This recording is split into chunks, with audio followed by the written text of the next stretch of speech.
اللہ برکاتہ. شاید پہلے آواز نہیں آ رہی تھی آپ کو، اب بتائیے کمنٹ کر کے دوبارہ کہ آواز آ رہی ہے نہیں آ رہی ہے. میں نے کافی طویل لیکچر تو دیا لیکن آپ کو آواز نہیں آئی ہے. اب کلیئر ہے؟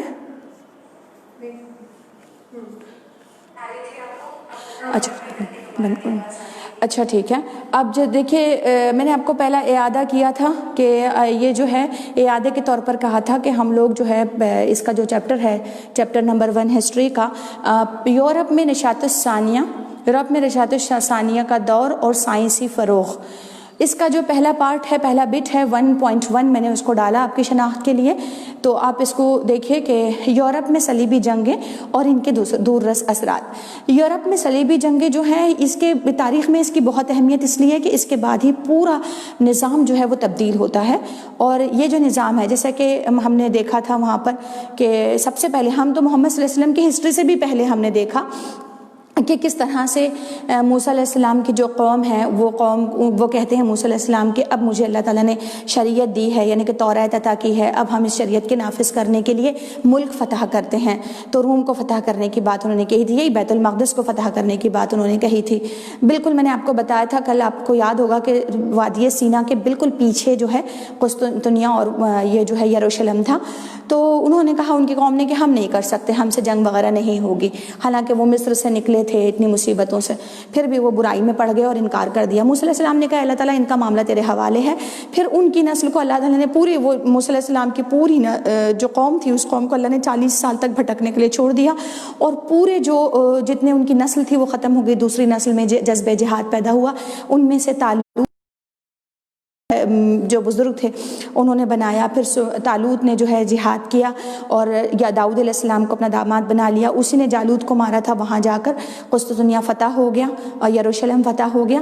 اور پھر سلیمان علیہ السلام، ان کے بیٹے داؤد کے، انہوں نے ہیکل سلیمانی بنایا اور بیت المقدس کی بنیاد رکھی.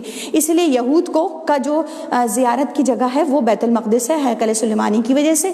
پھر وہی جو سلیمان علیہ السلام کی جو جگہ ہے، اس جگہ کے بازو ہی قریب میں ہی بیت اللحم ہے. بیت اللحم میں نے آپ کو ابھی لکھ کر بھی دکھایا تھا کہ بیت اللحم جو ہے، بیت اللحم میں عیسیٰ علیہ السلام کی پیدائش ہوئی تھی. ٹھیک ہے، عیسیٰ علیہ السلام کی پیدائش ہوئی تھی یہاں پر. تو یہ جگہ مقدس ہے. کس کے لیے؟ عیسائیوں کے لیے مقدس ہے. اور مسلمانوں کے لیے کیوں مقدس ہے؟ کیونکہ یہ بیت القبلہ اول تھا، قبلہ اول رہا ہے مسلمانوں کا، اور ساتھ ساتھ یہ پیغمبروں کی زمین رہی ہے. اور مسلمان تمام ہی بنی اسرائیل کے تمام ہی پیغمبر پر ایمان رکھتے ہیں، تو یہ ان کی زمین رہی ہے. اور پھر ساتھ معراج کا واقعہ بھی آپ کو یاد ہوگا کہ اللہ کے نبی صلی اللہ علیہ وسلم کو واقعہ معراج میں بیت المقدس اتارا گیا تھا. چلیں ٹھیک ہے. اس لحاظ سے یہاں پر یہودیوں کی معبد بھی ہے اور عیسائیوں کا چرچ بھی ہے. یہودیوں کا معبد بھی ہے یہاں پر، اور یہیں پر جو ہے مسلمانوں کا بیت المقدس بھی، وہ مقام مقدس مقام بھی ہے جہاں پر کہ اللہ کے نبی صلی اللہ علیہ وسلم کو معراج کے وقت یہاں لے جایا گیا تھا. ٹھیک ہے. اب میں یہاں پر یہ بات بتانے کے بعد اعادے کے طور پر میں نے کہا تھا آپ کو، چونکہ آواز نہیں آئی ہے تو اعادے کے بعد پھر یہ بات سمجھانے کی کوشش کی ہے کہ عمر رضی اللہ تعالیٰ نے جب اللہ کے نبی صلی اللہ علیہ وسلم آئے تو بیت المقدس جو ہے اس پر مکمل یہودیوں کا قبضہ اور عیسائیوں کا قبضہ ہی تھا. یہ دونوں ہی وہاں رہتے تھے. اور جب اسلام کا پیغام بھی انہوں نے اللہ کے نبی صلی اللہ علیہ وسلم نے وہاں بھیجا تو ان لوگوں نے انکار کر دیا. پھر اللہ کے نبی صلی اللہ علیہ وسلم کے حکم پر عمر رضی اللہ تعالیٰ کے، خطاب رضی اللہ تعالیٰ کے زمانے میں ابو عبیدہ بن جراح نے اس کو باقاعدہ فتح کیا. اور آہستہ آہستہ فتح کرنے کے بعد اس پر جو ہے پوری جو طاقت رہی ہے مسلمانوں کی. تو مسلمان وہاں پر کب تک رہے ہیں؟ مسلمان رہے ہیں کب تک؟ پہلی صلیبی جنگ اسٹارٹ ہونے سے پہلے. یہ پہلی بھی صلیبی جنگ جو اسٹارٹ ہوتی ہے یہ ہوتی ہے 1144 میں. اور اس سے پہلے تک صورتحال یہ تھی کہ پوری دنیا پر بڑا قبضہ مسلمانوں کا تھا، اور مسلمانوں کی عباسی سلطنت جو ہے اس پر پورا قبضہ تھا. آپ کتنا ہی دور دیکھیں، سارے خلفائے راشدین ہیں، ایک طویل عرصہ یہاں سے عمر بن خطاب نے صدیوں کا عرصہ رہا ہے. ان صدیوں کے عرصے میں آپ دیکھ رہے ہیں یہاں پر کئی عیسوی ہیں. تو یہ جو ہے 1000 عیسوی سے 96 عیسوی سے لے کر 1144 کو ان کو خیال آیا کہ ہم نے کیا کرنا چاہیے؟ فتح کرنا چاہیے. تو پہلی صلیبی جنگ 1144. میں ایسا کرتی ہوں، پہلے آپ کو پوری صلیبی جنگوں کا چارٹ دکھا دیتی ہوں، پھر اس کے بعد ہم اسباب بیان کریں گے کہ صلیبی جنگیں کیسی ہوتی ہیں. پہلے ہم سب سے پہلے چارٹ لے لیتے ہیں. نمبر 1 پہلی صلیبی جنگ شاید یہ چوک کا کلر زیادہ نہ نظر آ رہا ہو تو میں دوسرا چوک سے آپ کو لکھتی ہوں. پہلی صلیبی جنگ ہے، ٹھیک ہے، 1096 سے شروع ہوتی ہے اور یہ 1144 تک چلتی رہتی ہے، ٹھیک ہے. اب یہ پہلی صلیبی جنگ کے اسباب کیا تھے؟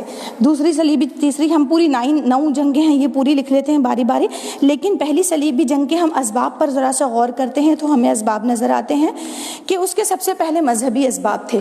پہلی صلیبی جنگ جو ہوئی تھی اس میں کتنے اسباب کام کر رہے تھے؟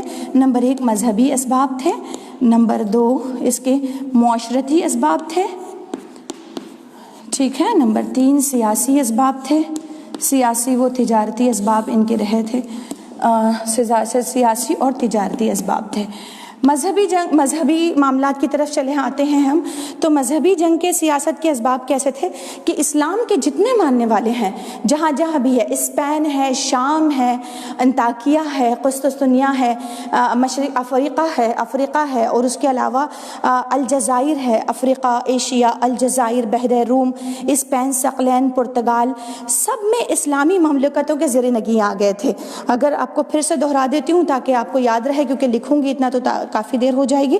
تو دیکھیے اسلام کے جتنے بھی مجاہدین تھے وہ جگہ جگہ اللہ کے نبی صلی اللہ علیہ وسلم کی آمد کے بعد ان کو احساس ہو گیا تھا کہ اللہ کی زمین پر مطلب اسلام کو پھیلانا ان کا فرض اولین ہے.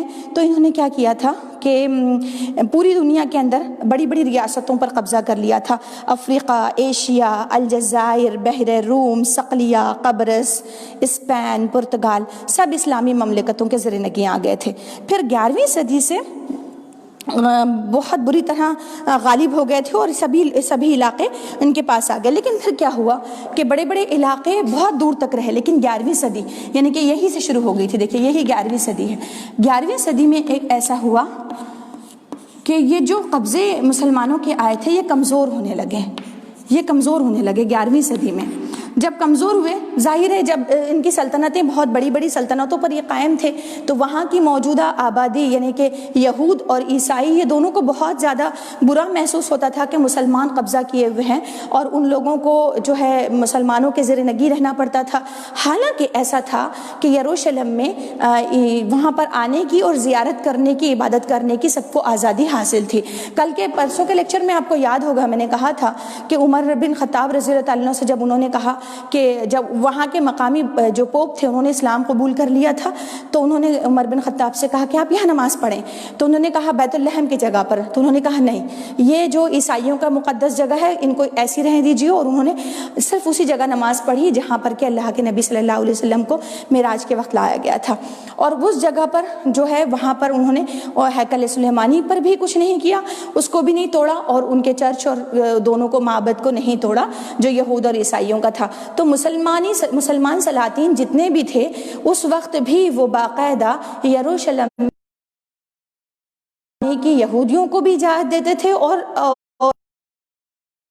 نہ صرف اجازت دیتے تھے بلکہ سہولتیں فراہم کرتے تھے ان کے لیے اور ان کے آنے جانے کا نظم کیا کرتے تھے. اس کے باوجود یہ تھا کہ یہ بات ان کو گراں گزرتی تھی. میں نے جیسا کہ پہلے کہا یہودی اپنے سازش میں اور عیسائی اپنے مذہبی بالادستی میں، یہ دونوں ہی بہت حریص تھے اس بات کے. تو ان دونوں ہی نے غلبہ پانے کی کوشش، اور تیسرا طبقہ مزید مل جاتا ہے. ایک طرف تو یہود ہے یعنی کہ جس کو جیوز کہتے ہیں، اور دوسری طرف عیسائی ہیں جو کہ مسیحی کہلاتے ہیں یعنی کہ کرسچن جو کہلاتے ہیں، اور تیسری طرف نئی دنیا کو بنانے والے یعنی تجارتی دنیا کے لوگ، تجارتی اور اپنے سیاسی مفادات والے لوگ جو تھے وہ شامل ہو گئے اس میں. ٹھیک ہے، اس چیز میں جنگ میں شامل ہو گئے. انہوں نے خوب ہوا دی، اس گروہ نے خوب ہوا دی ان دونوں کے درمیان، یعنی یہود کے نہیں، صرف عیسائی اور مسلمانوں کو لڑانے میں بہت زیادہ انہوں نے ہوا دی کہ مسلمان ان سے لڑتے رہے. اور پھر انہوں نے کیا کیا، جب یہ تجارتی دنیا کے لوگ مفادات حاصل کر رہے تھے اور اس مسیحی اور مسلمان صلیبی جنگوں میں ایک طویل عرصہ ہے اس جنگوں میں ملوث تھے، تو انہوں نے ایجادات پر کام لوگوں کو دکھایا.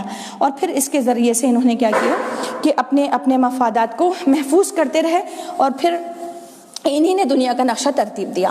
دیکھیں کیسا یہی والی چیز آپ کو سمجھانا. نشأۃ الثانیہ کا دور، نشأۃ الثانیہ کے دور کی جب بھی بات آتی ہے تو صلیبی جنگوں کا ذکر لازماً آتا ہے. ٹھیک ہے، یہاں تک بات سمجھ میں آ گئی. ابھی ہم دیکھ رہے تھے کہ مذہبی یہ کیا تھی ان لوگوں کی. تو جب یہ مسلمانوں کے زیر نگیں آ گئے تھے، اور پھر 11ویں صدی میں ایسا ہوا تھا کہ مصر میں عبیدی سلطنت تھی.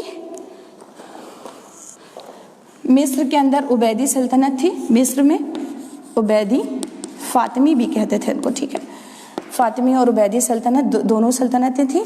پھر اس کے ساتھ ساتھ سسلی میں مسلمانوں کا اقتدار کمزور پڑ گیا تھا. یہ کمزور ہو گئے تھے 11ویں صدی ہوتے ہوتے، یہ بہت کمزور ہو گئے تھے. اخلاقی گراوٹ اور پستی آنے لگی تھی ان لوگوں میں، اور جذبہ جہاد ان کا کمزور ہو گیا تھا.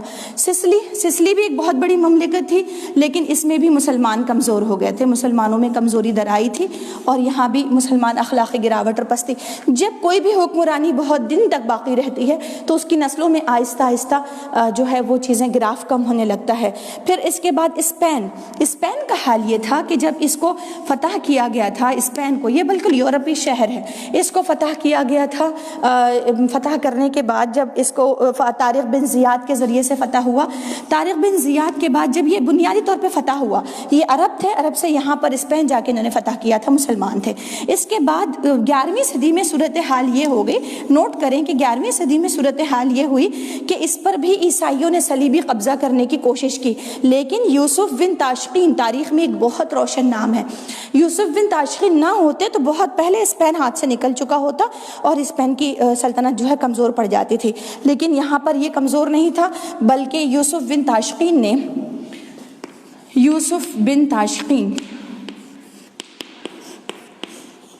نے یہاں پر صلیبی جنگ کو کامیاب نہیں ہونے دیا تھا اور باقی رکھا تھا.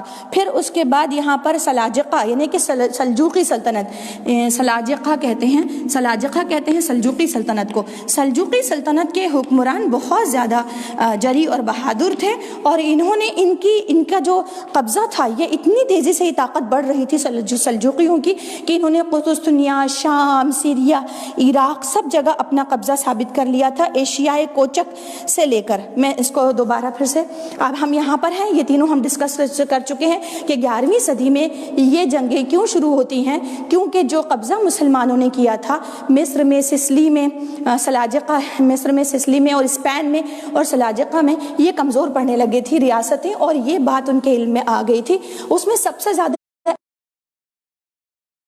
وہ تھے مذہبی پوپ تھے، جن کی وجہ سے مذہبی پوپ نے اتنا نگیٹو کردار اس میں ادا کیا تھا کہ یہ چاہتے تھے کہ ہم کسی طرح سے اس پہ قبضہ حاصل کریں. تو ہم سلاجقہ کی بات کر رہے تھے کہ کیا وجہ تھی کہ جس کی وجہ سے سلجوقی سلطنت کو کمزور ہونا پڑا. انہوں نے علاقہ ایشیائے کوچک کے پورے علاقے پر اپنا قبضہ جما لیا تھا. یہ بڑی طاقتور اور جری اور بہادر قوم تھی. سلجوقی سلطنت کے نام سے یہ مشہور ہے، اور یہ دور تھا مسلمانوں کا، انتہائی روشن دور تھا. ایشیائے کوچک اور سلجوقی دور انتہائی وہ تھا، دور سلجوقی بھی کہتے ہیں اسے. ٹھیک ہے، اور روشن دور تھا. انہوں نے ایشیائے کوچک، قسطنطنیہ پلس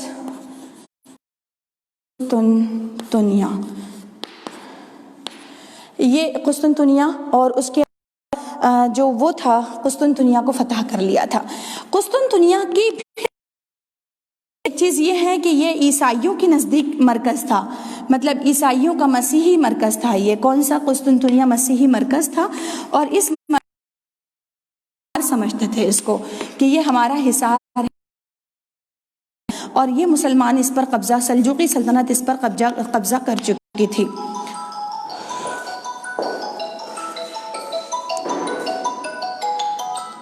اچھا، آواز آ رہی ہے لوگوں کو؟ ہاں، سلجوقی سلطنت اس پر قبضہ کر چکی تھی. سلجوقی سلطنت نے اس پر قبضہ کر لیا تھا قسطنطنیہ پر. لیکن قسطنطنیہ ایک ایسا حصار تھا کہ اس کے بڑے قلعے سلجوقی سلطنت کے لوگ اس کے قبضہ کر رہے تھے. جیسا کہ آپ نے ارطغرل غازی دیکھا ہوگا تو اس میں دیکھا کہ وہ جو بادشاہ تھا جس پر ارطغرل غازی کے والد اور ارطغرل غازی تھے، تو اس کا جو بادشاہ تھا وہ بادشاہ سلجوقی، کیکو باد کہا نا اس کو، کیکو باد.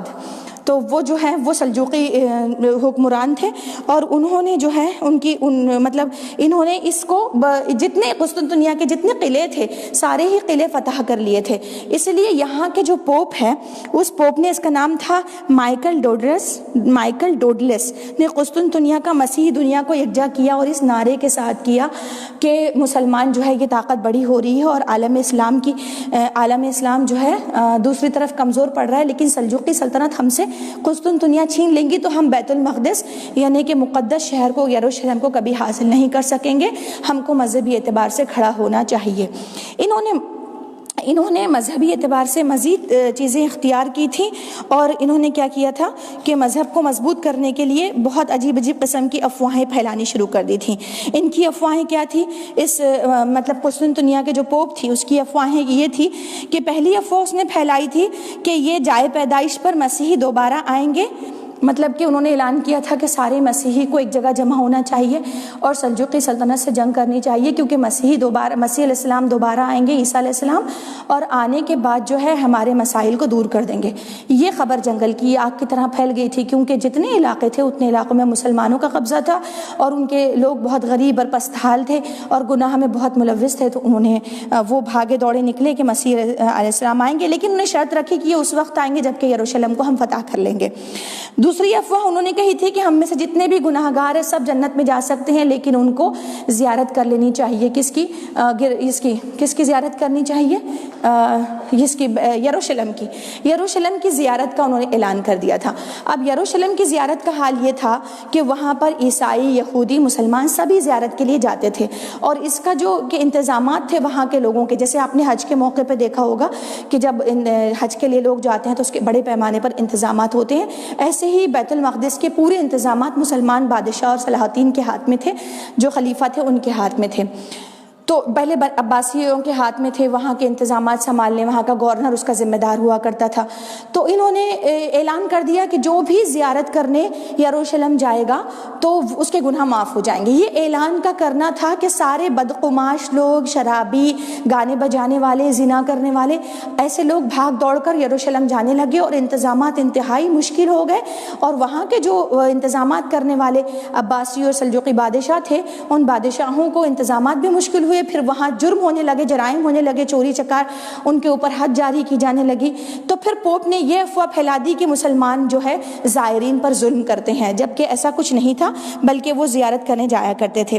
پھر اس کے بعد ایک افواہ پھیلا دی گئی تھی، یہ تیسری افواہ یہ پھیلائی تھی کہ یروشلم کی بازیابی کے لیے جو میدان عمل میں اترے گا اس کو سیدھا جنت ملے گی. تو اب کیا ہوا کہ سارے ایسے رضاکارانہ طور پر ایک بہت بڑی ٹیم جمع ہو گئی، اور پھر جو ہے جو عیسائی ہے وہ دو حصوں میں تقسیم ہو گئے. یہ تو سلجوقی سلطنت کا دور تھا. اس کے بعد یہ دو حصوں میں تقسیم ہو گئے. نمبر ایک، وہ کلیسا، وہ مطلب لوگ جو مسیحی تھے، مسیحی کی دو حصوں میں تقسیم ہو گئے. ایک روم کے ساتھ چلا گیا، رومن کیتھولک، اور پھر اس کے بعد دوسرا والا جو ہے وہ راست مسیحی تھا جو عیسیٰ پر ایمان رکھتا تھا. جو رومن کیتھولک تھے، وہ روم کا جو پوپ تھا وہ روحانی بادشاہ بن گیا. پوپ کیا ہوا؟ وہاں کا روحانی پیشوا بن گیا. اس نے روحانی پیشوائی کا اعلان کر دیا. اس نے کہا میں تمام دنیا کے عیسائیوں کا روحانی پیشوا ہوں. اب ان کے روحانی پیشوا بننے کی وجہ سے کیا ہوا کہ ایک مرتبہ یہ ساری جو وہ تھی افواہیں تھی، یہ وہی پھیلا رہا تھا. کیا نام تھا اس کا؟ Michael doodles. اس نے جو ہے اس نے یہ کیا کہ اپنے بعد کا جو پوپ ہے، پوپ اربن بانی، جس کا نام تھا، رومن پوپ تھا وہ پوپ اربن بانی، اس نے اعلان کیا، اس نے کہا کہ میں خود زیارت کے لیے وہاں جاؤں گا. اور یہ جب زیارت کے لیے وہاں پر گیا تو وہاں جانے کے بعد اس نے مسلمانوں کے خلاف اور ان کے انتظامات کے خلاف اتنی افواہ پھیلائی کہ پوری مسیحی دنیا میں اس نے میٹنگ لے کر اعلان کر دیا کہ یہ لوگ زیارت کے لیے بہت ظلم کرتے ہیں، اور ظلم جتنے لوگ آتے ہیں انہیں مارتے ہیں، ہاتھ کاٹتے ہیں. جیسا کہ میں نے کہا کہ افواہ پھیلائی گئی تھی، اس لیے چور چکار بدقماش لوگ آ رہے تھے، تو کہا کہ یہ بہت ظلم کرتے ہیں. اور سبھی دنیا نے چونکہ وہ روحانی پیشوا مانتی تھی، اس کی بات پر یقین کر لیا. اور یقین کرنے کی صورت میں یہ ہوا، میم کچھ ٹھیک ہے، نظر نہیں آ رہا. اچھا، نظر کیوں نہیں آ رہا؟ اب دیکھیں. اچھا، بادل آ گئے اس لیے نظر نہیں آ رہا. اب ٹھیک ہے بیٹا، ذرا چیک کر لیجئے. ٹھیک ہے.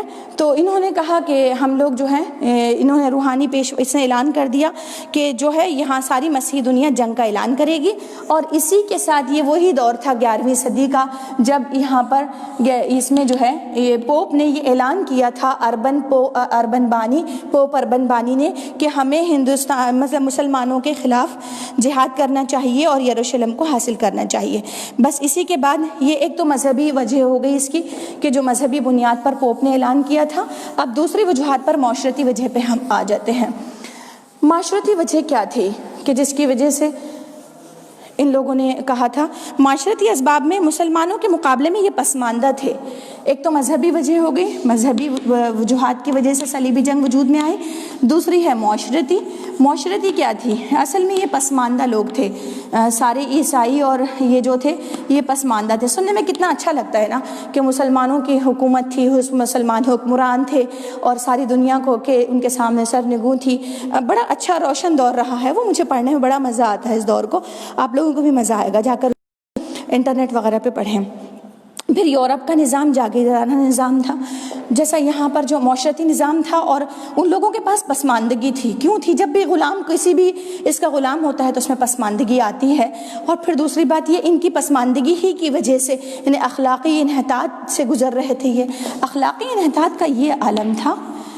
ایک منٹ، انحطاط میں آپ کو بتا دوں گراوٹ کو کہتے ہیں، ٹھیک ہے، گراوٹ کو کہتے ہیں.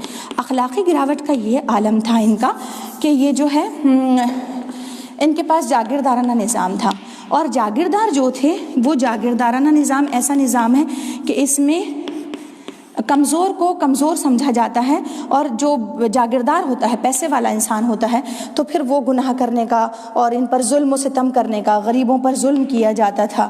یہ ان کے پاس اخلاقی گراوٹ اور اخلاقی انحطاط تھا. انسان کو انسان نہیں سمجھتے تھے اور بے دریغ مارتے تھے. پھر غریبوں کا خون چوستے تھے. مذہبی اور سیاسی رہنما کے نزدیک غریب بے حیثیت تھا، مطلب یہ بھی ایک وجہ تھی اس کی. اور افواہ نمبر 5 اور افواہ نمبر 2 اور 3 پر انہوں نے غریبی مسیح کو اکسانے کا بہت فائدہ اٹھایا. میں نے کیا کہا؟ پہلی افواہ تھی ان کی کہ مسیح علیہ السلام دوبارہ آئیں گے، ہم کو یروشلم حاصل کرنا چاہیے. نمبر 2 تھی کہ جو بھی گناہ گار جا کر زیارت کرے گا تو اس کے گناہ دھل جائیں گے. اور تیسری افواہ تھی کہ یروشلم کی بازیابی کے لیے جو میدان میں جنگ کے لیے اترے گا تو پھر وہ کیا کرے گا؟ وہ بہت کامیاب ہوگا. یہ انہوں نے اعلان کر دیا تھا. تو اس وجہ سے یہ جو ہے ان لوگوں کے یہ معاشرتی اسباب تھے جن کی وجہ سے ان کے معاشرے سے لوگ اٹھ کر آ رہے تھے، مذہبی اعتبار سے بھی، معاشرتی اعتبار سے بھی، اور جنگ میں شامل ہونا چاہ رہے تھے. یہ جنگ کا بہت بڑا گروہ بنا لیتے ہیں پہلی جنگ صلیبی جنگ میں. تو یہ گروہ جو بنتا ہے یہ 2 بنیادوں پر بنتا ہے. تیسری بنیاد ان کی تھی معاشی اسباب. معاشی اسباب میں کیا تھے؟ معاشی اسباب ان کے یہ تھے کہ یہ تجارت چاہتے تھے. ان کے ساتھ تجارتی دنیا کے دوسری دنیا کے لوگ شامل ہو گئے تھے جو نہ یہود تھے نہ نصرانی تھے.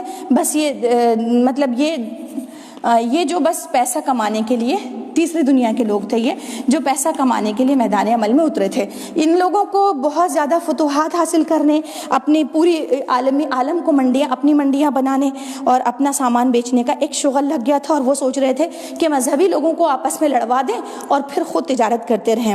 تو اٹلی، شام، فلسطین، انگلستان عالمی منڈی چاہتے تھے. روم، ایشیائے کوچک، سیریا اور شام، یہ وہ ممالک تھے جن کو بڑی پیمانے پر تجارت کرنی تھی، اور تجارتی منڈی کے لیے انہوں نے صلیبی جنگ کا تماشا کیا تھا.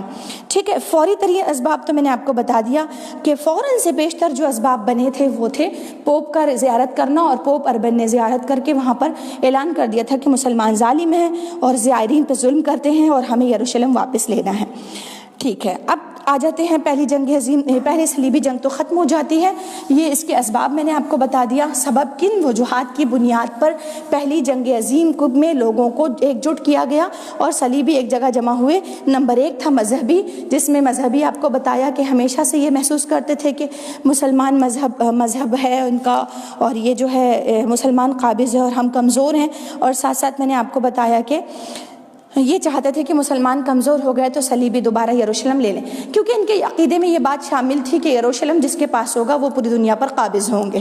ٹھیک ہے. اس کے بعد دوسری وجہ بتائی معاشرتی اسباب، اور تیسری بتائی آپ کے تجارتی اور معاشی اسباب. اس کے بعد فوری اسباب. یہ 4 آپ کے سنوپسس بنیں گے کہ اس کے اسباب تھے. نمبر 1 مذہبی اسباب، دوسرا معاشرتی اسباب، تیسرا تجارتی اسباب، اور چوتھا فوری ترین اسباب یعنی کہ بہت فی البدیہہ ہونے والے واقع ہونے والے اسباب۔ پہلی صلیبی جنگ ہوتی ہے، نمبر 1 پہلی صلیبی جنگ میں پہلا گروہ 3 گروہ نکلتے ہیں۔ پہلا گروہ نکلتا ہے صلیبیوں کا اور وہ قسطنطنیہ کی طرف آتا ہے، اور قسطنطنیہ کی طرف جب وہ آتا ہے تو یہاں پر کالج ارسلان، ٹھیک ہے، یہ ان سے ان کی جھڑپ ہوتی ہے اور یہاں یہ شکست دیتے ہیں اس کو۔ کس کو شکست دیتے ہیں؟ صلیبی گروہ پہلا آتا ہے یہاں پر، اور یہ کالج ارسلان کے پاس آتا ہے، قسطنطنیہ کی طرف آتا ہے پہلا صلیبی گروہ قسطنطنیہ کی طرف آتا ہے، اور کالج ارسلان جو ہے ان کو شکست دیتے ہیں اور ان کی فتح ہوتی ہے، مسلمانوں کی فتح ہوتی ہے، ٹھیک ہے، یہ یاد رہے پوائنٹ۔ دوسرا والا گروہ آتا ہے، اور دوسرے گروہ کی جو کوشش ہوتی ہے کہ وہ دوسرا بڑا گروہ ہوتا ہے جو انگلستان، فرانس، فلوریڈا اور میں روانہ ہوا، جرمنی، اٹلی، سسلی، 2 طرفہ حملہ انہوں نے کیا۔ ابھی کالج ارسلان ادھر کامیاب بھی نہیں ہوئے تھے کہ دوسرا بڑا گروہ آیا، دوسرا بڑا گروہ تھا جو کئی ممالک سے مل کر بنا تھا، کئی ممالک اس میں شامل تھے، اور وہ کئی ممالک شامل ہیں تو انطاکیہ پر انہوں نے حملہ کیا۔ کہاں حملہ کیا؟ انطاکیہ پر، اور یہاں پر انطاکیہ ان کے مسلمانوں کے ہاتھ سے نکل گیا اور مسلمانوں کو شکست ہوئی۔ کیونکہ یہاں پر یہ کئی ممالک پہ بیس تھا گروہ۔ اس میں کون کون تھا؟ سسلی بھی تھا۔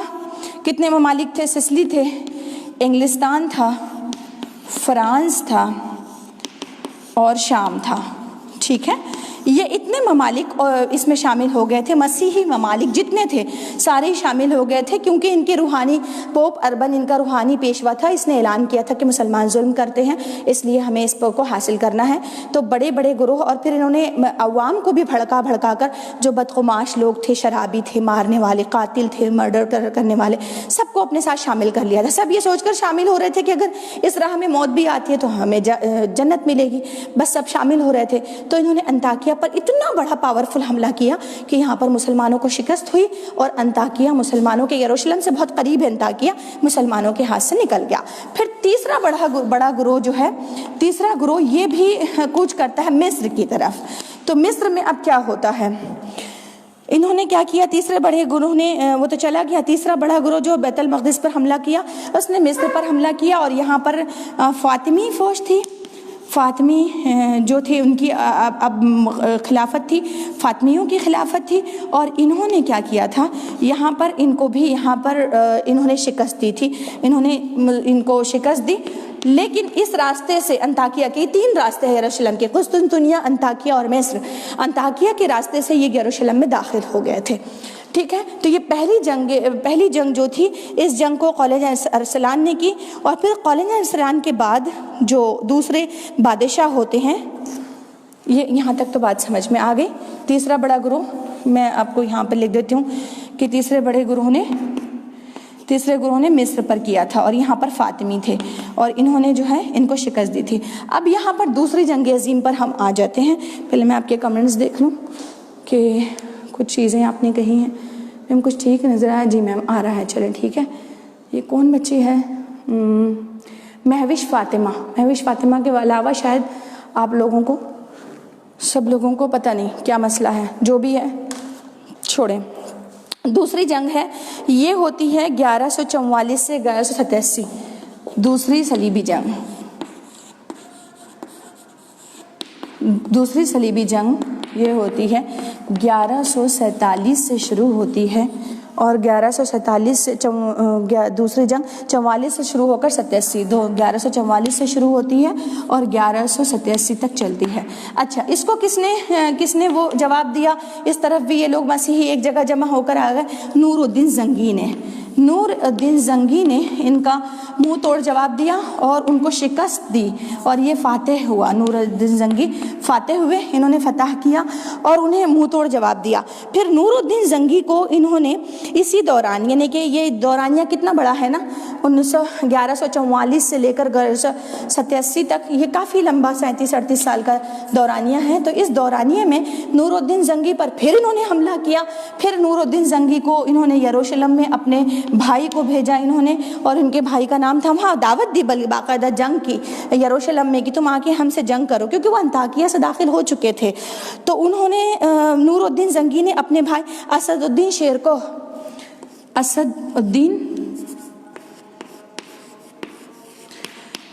شیرکوہ کو بھجوایا، اور اسد الدین شیرکوہ کے ساتھ میں ان کے ساتھ صلاح الدین ایوبی، ان کے ساتھ شیر و شکر تھے، صلاح الدین ایوبی ان کے ہم رکاب تھے، ٹھیک ہے، صلاح الدین ایوبی ان کے ساتھ تھے، بالکل انہی کی فوج میں تھے۔ اور یہ اسد الدین شیرکوہ نے پہلے فتح حاصل کی، فاتح ہوئے، پھر انہوں نے دھوکہ دہی کے ساتھ میں دھوکہ دیا، تو پھر شکست کے قریب ہو گئے، تو پھر صلاح الدین ایوبی نے باغ ڈور سنبھالی، اور پھر صلاح الدین ایوبی نے جو ہے پورا مصر حاصل کر لیا۔ مصر میں چل رہی تھی یہ جنگیں، مصر کو حاصل کر لیا، اور مصر کے اندر انہوں نے بنیاد رکھی کس بات کی کہ یہ عباسی سلطنت کی بنیاد رکھی، اور اس بنیاد کے بعد یہاں کے جو ہے سلطان بن گئے، لیکن انہوں نے اپنی زندگی کا مقصد بنایا کہ وہ یروشلم کی حفاظت کریں گے، یعنی کہ فلسطین کی وہ حفاظت کریں گے، اور صلیبیوں کا قلع قمع کریں گے، یعنی کہ صلیبیوں سے جنگ کریں گے، ان کا زندگی کا مقصد تھا۔ اب انہوں نے صلاح الدین ایوبی نے کتنی جنگیں کی ہیں اس کو ہم دیکھ لیتے ہیں ایک مرتبہ۔ یہاں تک پہلی اور دوسری جنگ، صلیبی جنگ میں آپ کو سمجھا چکی ہوں، اور اس کے اثرات بھی، کیونکہ مجھ کو یہ پتا ہے کہ ان کو ڈیٹیل میں جانے کے بعد ہی آپ آگے کے معاملات سمجھ پائیں گے، ٹھیک ہے۔ اگرچہ کہ آپ کی کتاب میں آپ دیکھیں بہت تھوڑا سا مختصر سا دیا ہوا ہے، لیکن آپ کو اس کو سمجھ میں آئے گا کہ ہم نے سمجھانے میں اس کو آگے جا کر سمجھ میں آئے گا کہ کیوں اس کو زیادہ سمجھائے، ٹھیک ہے۔ آپ اس کی ڈیٹ نوٹ کر رہے ہوں تو آپ کے لیے بہتر ہے، اور نہ کر رہے ہوں تو آپ کو ویڈیو محفوظ رہے گا اور آپ بعد میں سن سکتے ہیں۔ لیکن یہ دیکھو، بات کے اوپر کبھی ٹالنا نہیں چاہیے۔ کیا ہوتا ہے کہ کبھی وقت نہیں ملتا، جیسے ہی وقت ملے آپ فوراً جوائن ہو کر سمجھیں تو یہ زیادہ اچھا سمجھ میں آتا ہے، ٹھیک ہے۔ تیسری جنگ ہوتی ہے 1100، تیسری صلیبی جنگ ہے،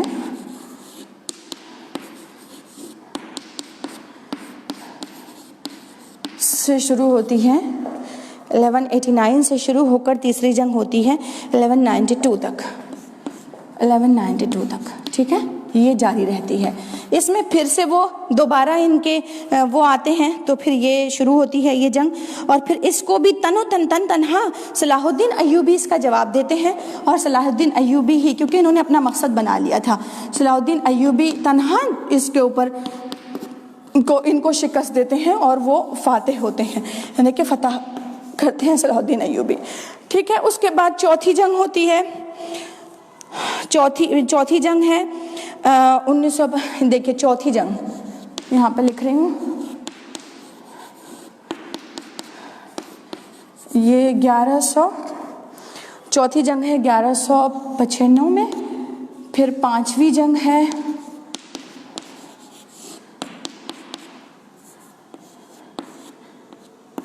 پانچویں جنگ جو ہوتی ہے وہ ہوتی ہے 1203 میں، پھر چھٹی جنگ، تو پانچویں جنگ تک، پھر چھٹی جنگ بھی میں پانچویں جنگ جو ہوتی ہے یہ بھی صلاح الدین ایوبی ہی تنہا اس پر وہ کرتے ہیں، پھر صلاح الدین ایوبی اس کو بھی تنہا کرتے ہیں۔ اس سے پہلے بھی میں نے آپ کو بہت مختصراً سمجھایا تھا، اب تفصیل سے اسباب رہ گئے تھے، پھر یہ ہمارا 1.1 ختم ہو جائے گا۔ یہ جنگ جو ہے صلاح الدین ایوبی کرتے ہیں۔ چھٹی جنگ پر ہم آ جاتے ہیں۔ چھٹی جنگ جو ہے یہ چوتھی ہے، اور یہ پانچویں ہے، اور یہ چھٹی جنگ ہے۔ چھٹی جنگ کے اوپر آتے ہیں تو ہم دیکھتے ہیں اذاں ہو رہی ہے، چھٹی جنگ کے اوپر 1227 میں ہوتی ہے، 1227 میں۔ اس کو صلاح الدین ایوبی کے جانشین اس کو فتح کرتے ہیں۔ یہ فاتح ہیں، سب جگہ یہ بھی فاتح ہیں، یہاں بھی فاتح ہیں، ان کو شکست پہ شکست ہو رہی ہے صلیبیوں کو۔ یہ جو ہے 27 میں ان کے جانشین جو ہوتے ہیں وہ اس پر حملہ کرتے ہیں اور اس کا منہ توڑ جواب دیتے ہیں، ٹھیک ہے۔ پھر اس کے بعد چھٹی کے بعد ساتویں جنگ ہے، تو ساتویں جنگ کا ایک الگ قصہ ہے، ٹھیک ہے۔ ہم چلتے ہیں ساتویں جنگ کی طرف۔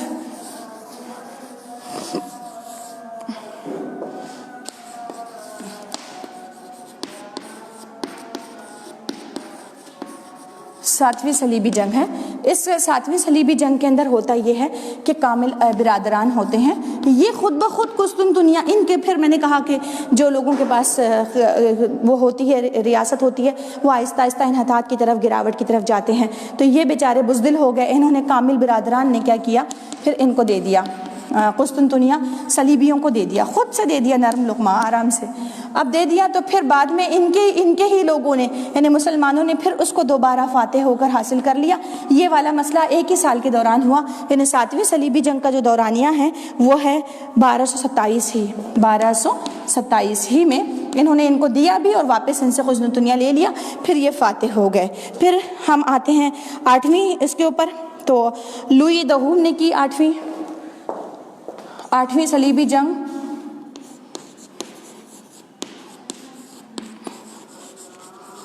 صلیبی جنگ کس کے ذریعے ہوئی ہے؟ لوئی دہوم یعنی کہ عیسائیوں کے بعد یہ لوئی دہوم نے جو ہے 8ویں صلیبی جنگ کی. اس کو بھی جانشین صلاح الدین ایوبی نے فتح کیا. جانشین صلاح الدین ایوبی نے اس کو فتح کیا. یعنی کہ ساری جنگوں میں ان کو شکست ہی ہو رہی ہے. پھر 9ویں جنگ ہوتی ہے، یہ ایڈراول. 9ویں جنگ ہوتی ہے، یہ ہوتی ہے 9ویں صلیبی جنگ ہے جو ایڈرڈ اول. یہ ایڈرڈ اول کیا کرتا ہے، یہ مطلب یہ پوری فوج لے کر جب آتا ہے وہاں پر ایک بہت بڑی فوج، تو ان کو شکست دیتی ہے سلطنت عثمانیہ کی فوج. سلطنت عثمانیہ کی جو فوج ہے، عثمانی فوج یعنی کہ ترکی فوج جو ہے نا، جیسا آہستہ آہستہ سلجوقی ختم ہوئے اور سلجوقیوں کی جگہ پہ ترکیوں نے لی. ارطغرل غازی سے ترکی آئے، ارطغرل غازی، اس کے بعد عثمان غازی وہاں کے بادشاہ بن گئے، پھر وہاں کے خلیفہ بن گئے، خلافت کا اعلان کر دیا. عثمان غازی کے بعد آتے مطلب سلطان عبد الحمید تک آتے ہیں. تو ان کی جو فوجیں ہیں ترکیوں نے لڑی. اچھا، ترکیوں نے اس کے بعد 9ویں جنگ، تو یہ تاریخ کے اندر بہت مشہور ہے، جو سلطنت ترکیوں کی ایسی بہت ساری جنگیں ہوئیں. اس کے بعد ترکوں نے مطلب 4 جنگیں مزید لڑی اور ان کو شکست دی، اور اتنی شکستیں فاش دی کہ وہ وہاں سے پھر لڑے نہیں. اچھا، اس جنگ کے اندر کیا ہوا، صلیبی جنگ کے اندر یہ 9 جنگیں اور 4 ترکی سلطنت کی جنگیں، ایسے کتنی ہو گئی، 9 10 11 12 13 جنگوں کے بعد بھی یہ یروشلم حاصل نہیں کر سکے. لیکن ہوا یہ کہ ان کے اس دوران جب کہ یہ جنگوں میں مصروف تھے، یہودیوں کو بڑے پیمانے پر اور تجارتی دنیا کے لوگوں کو ابھرنے کا بہت اچھا موقع ہاتھ آ گیا. انہوں نے تجارتوں کے ذریعے سے، کس کے ذریعے سے، مثال کے طور پر مسلمان اور صلیبی عیسائی، یہ دونوں جنگوں میں برسر پیکار رہے، یہ دونوں جنگیں کرتے رہے. لیکن ان کے ساتھ ہی جو 2 لوگ اٹھ کر کھڑے ہوئے اس واقعے کے ساتھ میں، وہ ہیں ایک نئی دنیا کے تجارتی لوگ، نئی دنیا کے لوگ جو تجارت کے میدان میں آگے بڑھ رہے تھے، اور دوسرے لوگ جو اٹھے وہ ایجادات کے لوگ اٹھے. ان دونوں پر یہ بتایا جاتا ہے کہ یہودی ان لوگوں کے درمیان شامل رہے اور یہ جو ہے ان دونوں کو لڑواتے رہے. جب تک یہ جنگیں چلتی رہی، یہ کمزور ہوتے رہے. ان کی جنگوں کے اندر ہونے والا نقصان، انسانی نقصان بھی تھا، مالی نقصان بھی تھا. صلیبیوں کا بھی جانی نقصان، مالی نقصان دونوں تھا. ان کے پاس میں جب حکومت کمزور ہونے لگی تو مسلمانوں پر ٹیکس لگایا گیا، ان کے پاس ان پر ٹیکس لگایا گیا، ان کے بھی اقوام پر.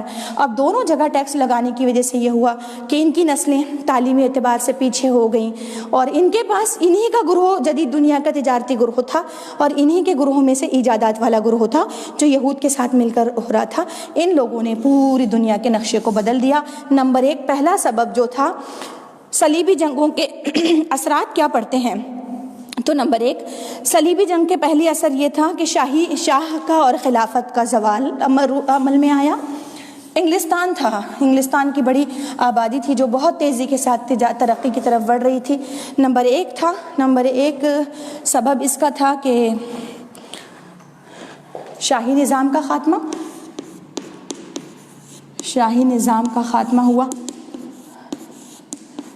یہ صلیبی جنگوں کے اثرات ہیں، صلیبی جنگوں کے، یہ آپ کا سنوپسس بنے گا اور لکھنا ہوگا آپ کو، صلیبی جنگوں پہ نئی دنیا پر اثرات. نئی دنیا پر اثرات کیا ہے اس کے؟ نمبر 1 شاہی نظام کا خاتمہ ہوا اور جمہوریت وجود میں آئی، ٹھیک ہے، یہ انہوں نے عوام پر کام کرنا شروع کر دیا۔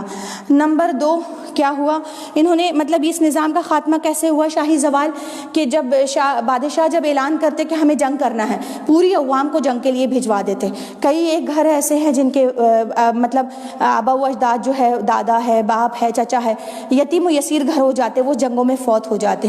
بڑے پیمانے پر غربت ابھرنے لگی، لوگ ان سے شاہوں سے متنفر ہونے لگے۔ انہوں نے سوچا کہ شاہی خاندان کی اولادیں تو گھر میں ہوتی ہیں اور جو ہے پوپ ہے، مذہبی رہنما، ان سے بیزاری آنے لگی اور سب کو عوام کو جنگ میں جھونک دیا جاتا ہے۔ اس تصور کو بہت گہرائی کے ساتھ کس نے پھیلایا؟ یہ جدید دنیا کے لوگوں نے اس میں پھیلایا، کیونکہ اس کے اثرات مستقل شکست تھی۔ جب شکست آئی صلیبی دنیا پر، تو انہوں نے جدید دنیا کے لوگوں نے سمجھایا کہ شاہی نظام کو ختم کر دینا چاہیے۔ شاہی نظام کا ویسے بھی اسلام شاہی نظام چاہتا بھی نہیں تھا، یہ صلیبیوں کے پاس مضبوط تھا اور اسلام کے پاس تو خلیفہ تھے، لیکن وہ بھی کمزور ہو گئے تھے، وہ سارا نظام ختم ہوا اور جمہوری نظام نے جگہ لے لی۔ پھر پوپ کے اعتبار میں کمی ہوئی، جو مذہبی پیشوا تھے انہوں نے لوگوں کے ساتھ میں استحصال کیا تھا، یہ احساس ان کو ہو گیا تھا۔ آپ اگر غور کریں پہلی جنگ کی ڈیٹ سے لے کر تو 2 صدی تک، 200 سال تک یہ جنگیں چلتی رہی ہیں، آخری جنگ تک مطلب 1227 تک یہ جنگیں، تو 1 صدی پوری اسی میں ملوث رہی۔ تو لوگوں نے کیا کیا؟ مذہب بیزاری اختیار کی، اور مذہب بیزاری کو اختیار کرنا یہ بھی تھا، اس کا بھی صلہ تھا کہ مذہب کے نام پر جنگیں ہو رہی ہیں، تو مذہب بیزاری اور پوپ سے زیادہ یہ ناراض ہوئے اور ان کے دور میں پھر پروٹسٹنٹ تحریک پیدا ہو گئی، پروٹسٹنٹ۔ تو 11ویں صدی سے لے کر 11ویں صدی سے یہ 16ویں صدی تک کا دورانیہ ہے جو بیزاری پیدا کرتا ہے، صلیبی جنگوں کا دورانیہ ہے۔ اس میں مذہب پروٹسٹنٹ یعنی پوپ کے خلاف پروٹسٹنٹ تحریک پیدا ہو گئی۔ پھر اس کے بعد یہ ہوا کہ اٹلی اور جرمنی کو نئے علاقے ہاتھ آئے۔ اٹلی اور جرمنی صلیبی جنگوں میں شامل تھا، لیکن اٹلی اور جرمنی ان کو نئے علاقوں کی دریافت ہوئی، نئے علاقے ہاتھ آئے اور یہ وہاں کی ترقی میں لگ گئے۔ صلیبی جنگوں سے یہ رخصت لے چکے تھے اور یہ ہٹ گئے، بازو ہٹ گئے۔ پھر اس کے بعد یہ ہوا کہ تجارت کے راستے کھلے، آمد و رفت کے ذرائع جب بڑھ گئے، جب جنگیں جو ہوتی ہیں 4 آمد و رفت کے ذرائع ہیں، آمد و رفت کے ذرائع پر اس کے اثرات کیسے پڑے؟ جب جنگوں کے لیے لوگ جاتے ہیں تو ترقی یافتہ چیزیں آنے لگتی ہیں، آمد و رفت کے ذرائع پڑے تو لوگوں کے ہاتھ بہت عجیب چیزیں آئیں، نادر چیزیں آئیں، تو پھر تجارت کو فروغ ملا، تجارت نے بہت فروغ پایا اور لوگوں کی توجہ جو ہے مذہب اور مذہبی جنگوں سے ہٹ کر تجارت کی طرف چلی گئی۔ پھر تجارت کو فروغ ملا اور تجارت کو فروغ بھی کیسے یہاں سے جو ہے خوشبو جات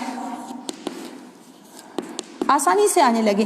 پہلے کیا تھا کہ بہت امیر لوگوں کے پاس ہی یہ آتے تھے قافلوں کے ذریعے سے اور بہت مہنگے بکتے تھے۔ جب تجارت کے راستے آسان ہو گئے تو خوشبو جات، مسالے جات اور پھر دوسری چیزیں بہت آرام سے آنے لگی اور لوگ جو ہے اس کو لے کر مطلب کپڑا جو الگ الگ نایاب قسم کا کپڑا ہے، بننے سجنے کی چیزیں ہیں، یہ سب فروغ پانے لگی تو لوگوں کی توجہ اس طرف چلی گئی۔ پھر اس کے بعد یہ ہوا لوگوں نے جنگ سے بیزاری کا اعلان کیا۔ پھر جنگی تکنیکوں میں تبدیلی آئی، جنگی تکنیک میں تبدیلی آئی۔ جنگی تکنیک میں تبدیلی آئی، تلوار سے ہوتی رہی جنگ، سواریاں گھوڑا استعمال ہوتا رہا، پھر یہ بندوق پہ چلی گئی اور بسیں اور یہ استعمال ہوئی، بندوں سے میزائل پر آ گئی۔ اب یہ جہاں جنگ ہو رہی تھی تو اس کے حساب سے آ رہے تھے اور تیزی سے بڑھ رہے تھے، یہ تبدیلیاں ہوئی۔ پھر تجارت میں اشیاء آمد و رفت زیادہ بڑھنے کی وجہ سے زیادہ سہولت ہوئی۔ پھر یہ ہوا کہ یورپ کے تعلقات آمد و رفت کے ذرائع کی وجہ سے یورپین کے تعلقات جو ہے وہ عربوں سے ہوئے اور انہوں نے عربوں سے سیکھا، کیا سیکھا؟ علم سیکھا کہ کیسے سیکھتے ہیں، نئے نئے موضوعات پر گفتگو کرنا سیکھا، پھر اس کے بعد انہوں نے خلافت کے اسٹرکچر کو دیکھا، جمہوریت کی طرف ان کی توجہ ہوئی، اس پر انہوں نے اسٹڈی کی، موسیقی انہوں نے عربوں سے سیکھا، اور تجارت کے گر بھی انہوں نے عربوں سے سیکھے۔ پھر ان کے پاس تجارت کے گر آئے، اور یہ ساری جب چیزیں پھیلنے لگیں تو پھر نئی دنیا کا قیام شروع ہوا، اس کا آغاز شروع ہوا۔ اور علم کیمیا تو یہ عربوں ہی سے موسوم کرتے ہیں۔ علم کیمیا مسلمانوں ہی کا علم ہے جو وہاں سے عربوں سے یورپ نے سیکھا اور اس کو فروغ ملا۔ اس طرح سے یہ جو ہے نئی دنیا کا نقشہ بنتا جا رہا تھا، اور یہ صلیبی جنگیں اپنے پیچھے بہت طویل اثرات چھوڑ گئی تھیں، اور یہ اثرات ان ساری چیزوں میں ہیں۔ بظاہر دیکھنے میں آپ کو یہ چھوٹی چیزیں نظر آ رہی ہیں، شاہی نظام کا خاتمہ، جمہوریت کا قیام۔ جمہوریت کے قیام میں جہاں انہوں نے شاہی نظام کا خاتمہ کیا، وہاں انہوں نے مذہب کو بہت کنڈم کیا۔ جہاں سارے مذاہب کی برائیوں پہ انہوں نے پوائنٹ آؤٹ کیا، ان مذاہب میں اسلام بھی ٹارگٹ پر آیا۔ انہوں نے بڑے پروپیگنڈے کے ساتھ اسلام کو بھی بدنام کرنے کی کوشش کی، جو سارے زمین پر خطے ارض پر اپنے انصاف کے ساتھ پھیلا ہوا تھا۔ پھر اس کے ساتھ ساتھ جیسے ہی مذہب بیزاری آئی، تو جہاں پوپ کے نظریے سے مذہب بیزاری آئی، وہاں علماء سے لوگ متنفر نظر آنے لگے۔ پھر نئے علاقوں کی طرف توجہ ہو گئی تو جنگ کی طرف سے ماحول ختم ہو گیا۔ آہستہ آہستہ صلیبی جنگوں نے نئی دنیا کے ہاتھ میں انتظام کو دے دیا، اور پھر اس طرح سے اب ہم نئے ٹاپک کی طرف آئیں گے۔ یہ جو ٹاپک تھا ہمارا، یہ تھا یورپ کی صلیبی جنگیں، یورپ میں نشأۃ الثانیہ کا دور اور سائنس کا فروغ۔ اس میں پہلا پوائنٹ تھا یورپ کی صلیبی جنگیں اور اس کے دور رس اثرات، دوسرا ہے یورپ میں نشأۃ الثانیہ کا دور۔ تو اب اس میں ہم نئی جدید ترقی کو ہم انشاءاللہ دیکھیں گے نیکسٹ پیریڈ میں۔ آپ کوشش کیجئے کہ خود آن لائن رہیے۔ آن لائن رہنے کا فائدہ یہ ہے کہ آپ کو پڑھنے میں آسانی رہتی ہے، اور پھر یہ ہے کہ جو چیز نہ سمجھے وہ کمنٹ میں پوچھ سکتے ہیں، اور جو لائیو میں سمجھ میں آتا ہے وہ ساری چیزیں آپ کو بعد میں سمجھنا دشوار ہوتی ہے، ایسا میں سمجھتی ہوں۔ ٹھیک ہے، جزاک اللہ خیر۔ جو جوائن ہیں ان کے لیے اس کو ختم کرتے ہیں یہاں پر۔